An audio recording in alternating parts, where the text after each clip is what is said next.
True Sound Studios is in your ears. Hey guys, welcome back to True Sound Studios. I'm Weezna, and today I'm going to show you guys a better way to edit using fades. So before we get into this video, if you guys do want to work on a project together where you record at home and you send me the tracks to mix and or master, go ahead and check the description box down below. All my mixing and mastering rates are in there, as well as some other links to other social media so you guys can stay up to date with True Sound Studios. Okay, so like I was saying, a big majority of my clients are recording at home. Some of them are recording at other studios, but a big majority of them are recording at home, and then they're sending me the tracks to do the mixing and mastering. And what I find is, especially with vocals, they are editing the vocals, which I do appreciate, but they're just doing hard cuts. So everything's like, it makes these like pops and clicks that happen in between all these really hard cuts, and it just doesn't sound very natural. So today, what I want to do is show you guys how to use fades, why you should use them, and how you can really clean up the way that your track sounds by using these fades. Okay, so the first thing we're going to use is fade clips. Now this is just an easy way to be able to simply edit your tracks and cut up and get rid of all the dead space or the spots where you're breathing. In this particular case, we're going to use a vocal track, demo vocal track. I'm not a wonderful singer, so just take a listen to the vocal real quick and the song. I did produce this track, so guys, let's go ahead and listen to this real quick, and then we're going to edit this vocal. This is just a demo vocal, cut it all up, demo vocal. It's a demo vocal. Okay, so we have our vocal track right here. So now what we're going to do is if we just go ahead and solo this, I'll take the reverb off, you can hear all the breathing and dead space that we can go ahead and cut out. This is just a demo vocal, cut it all up, demo vocal, vocal. Okay, so that's the vocal. Now what I'm going to do is I'm going to come up top here and use the erase tool. We're just going to cut out literally where there's no singing. So right from here, and you guys can use, I prefer using this erase tool, just doing it like this. You can split the clips if you want, but I just find this is the even easier way to do it. So just cutting here. It's not a long vocal. Like some of these really small spaces, I don't think it's worth cutting, but definitely stuff like this. So what we're going to do though, is we're going to highlight all of these tracks. So I have the Smart tool enabled up here. I am right clicking and highlighting all those. Then what we're going to do is we're going to come up here to clips and then fade clips. So this is what I have this preset to. Yours might look a little different. I think 35 milliseconds is pretty good. It's a pretty good amount of time to get a good little fade in and a good little fade out. So you can adjust these. You can go higher, you can go lower. For me, this works out really well. It's a good amount of time for the fade in and the fade out. So I'm just going to leave all the rest of it alone. Click OK. Now what you see is those clips that we had edited, those hard cuts, now have a fade. See this little line here, that's a fade in. And then each clip also has a fade out. So you can see this is what we did. So let's say, you wanted to edit this just a little bit. Let's say this one is a little faded. You can just drag this back a little bit, or you can come up top, you can see the triangle, and you can actually just move that fade time to wherever you particularly like it. Sometimes if it's a really hard word like a k, it's good that you can kind of like fade those in so you can get rid of that. So now let's listen to it with the fades. This is just a demo vocal, cut it all up, demo vocal, vocal. So just like I was saying with the k right here, this guy, you can actually take your fade tool and kind of fade it in so it's less apparent. Cut it all up. Because you're kind of like, in a way, just reducing the volume of it. So now with the reverb on, you can listen to what this sounds like in the mix. This is just a demo vocal, cut it all up, demo vocal, vocal. So what's important about this is that, maybe you have background noise going on in recording. Not everybody's recording like me. I recorded right here in my dead silent studio. I don't have any background noise, so it's not a big deal in this situation. But if you got cars, you're recording in a bedroom, you got family or something, cutting out that dead noise in between really does matter. Okay, so now we got this vocal here. Let's say we like it the way it is, but let's say we want to go ahead and edit something else and we don't want to use the fade clips. For example, I have this vocal chop.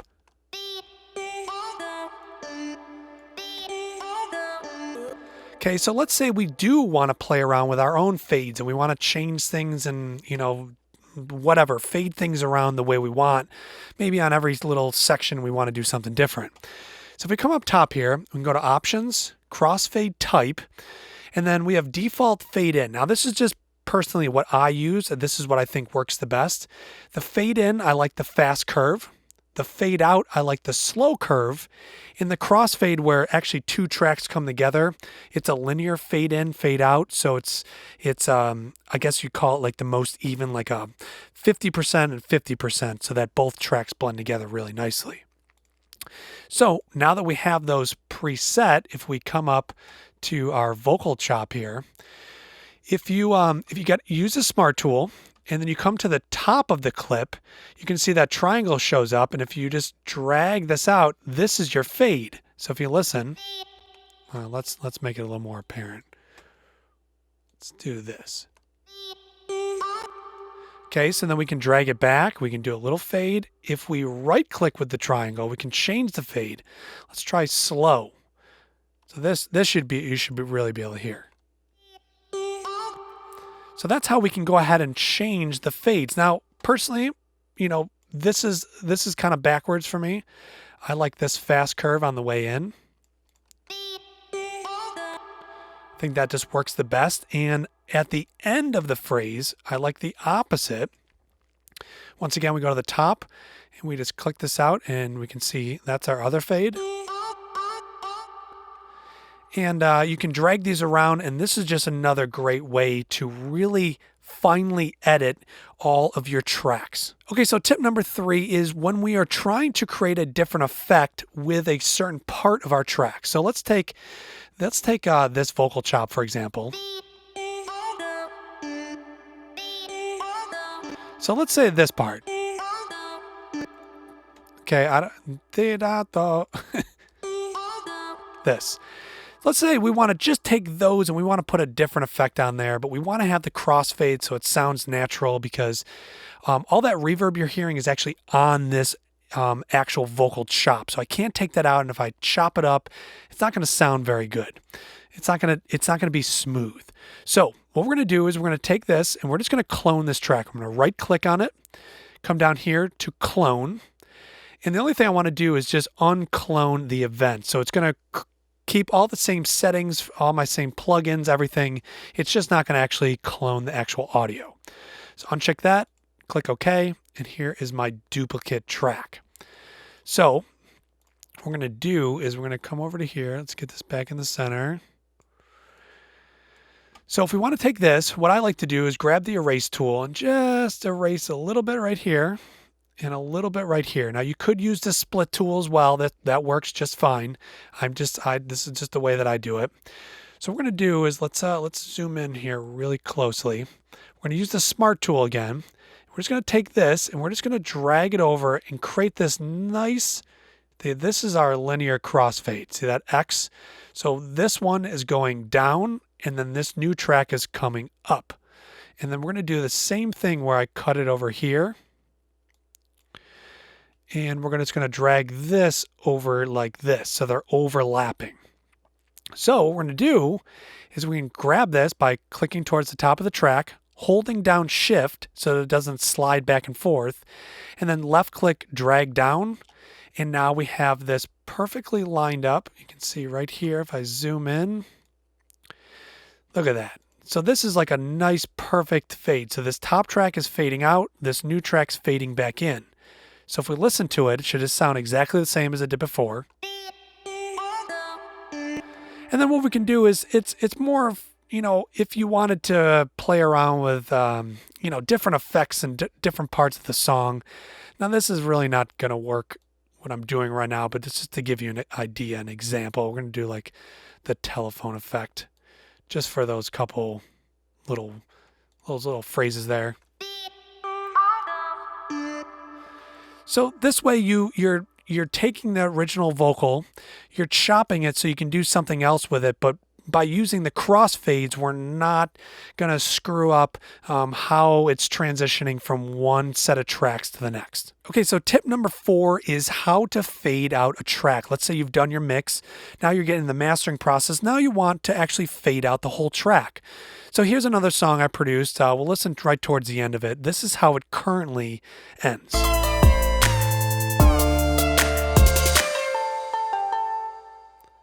So that's cool. I mean, that is a good ending, but let's just say we wanted to fade it out because of time restrictions.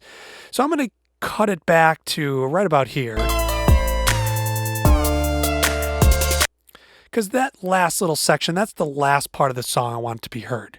So now what we can do is, once again, use our Smart tool up top, and we're going to go towards the top of the clip. You can see that white triangle shows up, and we're just going to drag it back to a part, let's say right around here. Typically, for me, I like somewhere around like maybe 10 seconds of fade outs. I feel like that sounds pretty good. Sometimes it's a little more, it's 15, it depends on the song.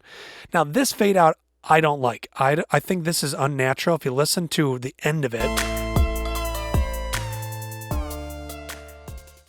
it just fades out too quickly. So what you can do is if you right click when you have that white triangle show up, we can go to Fast Curve. Now, this is what I think sounds really good.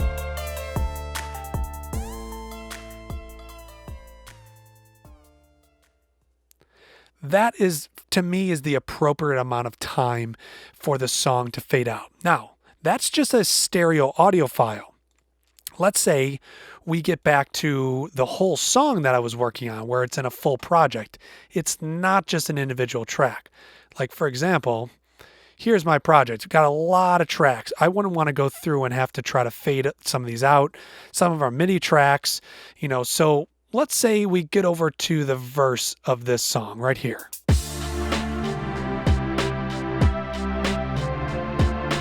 So let's say we want to fade it out. So what I'm going to do is I'm going to drag right from here, right from the bottom here, because this is where all my buses are. And we're going to look for the master bus. Now you can kind of scroll through these by zoom in, zoom out. I'm going to zoom in. I use a lot of buses, as you guys can see.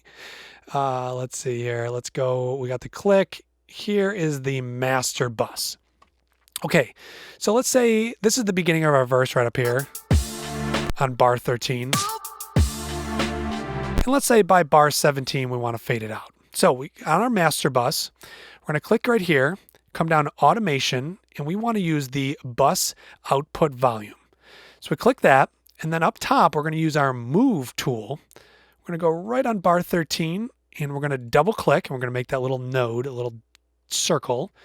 And then bar 17, double click there, and we're going to make another node. Now we can take this, we can actually drag this down. So if we take a listen, it's going to fade it out.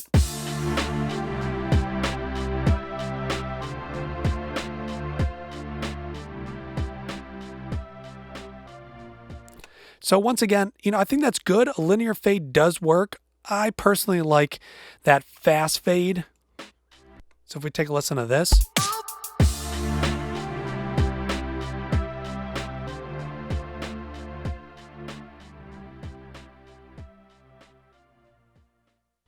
So that is what I like to do with a full track if I want to fade out the entire song at the very end. If you don't like it, once again, with the move tool, you can just come right up to it, right click, delete envelope, and it's gone, and you got it all back to normal. So that really leads to the final thing. It's just how to go ahead and use automation with fade. So let's say, for example, let's zoom in on, what is this? Okay, so we got some keys. Okay, so now these are MIDI tracks, and you can't fade out MIDI. Not like an audio track can, where you can just grab the fades. So what we're going to do is we're going to come over here. You can see this is the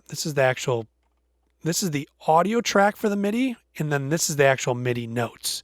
So the MIDI notes are playing here. It's going through the synth, and it's coming back out here as audio. Now you could freeze this and then go ahead and fade it out like a normal track. But we're going to do different things here. So we're going to come right to here, clips. We're going to go to automation, and we're going to go to volume. So now it's kind of just like that master bus output thing that I was doing earlier. Let me zoom in a little bit. So let's say we go to the end part of this. Once again, we're going to come up here. We're going to pick our move tool. We're going to double click, and let's say this time we just want it to drop in volume but not fade out totally.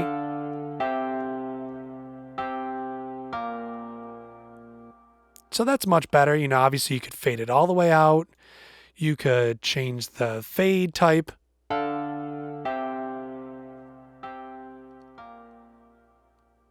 I mean, that actually sounds pretty cool. And then obviously you could undo this and you could actually bring it up in volume if you wanted. You can add multiple points to, you know, create all sorts of different types of different curves to have the fade.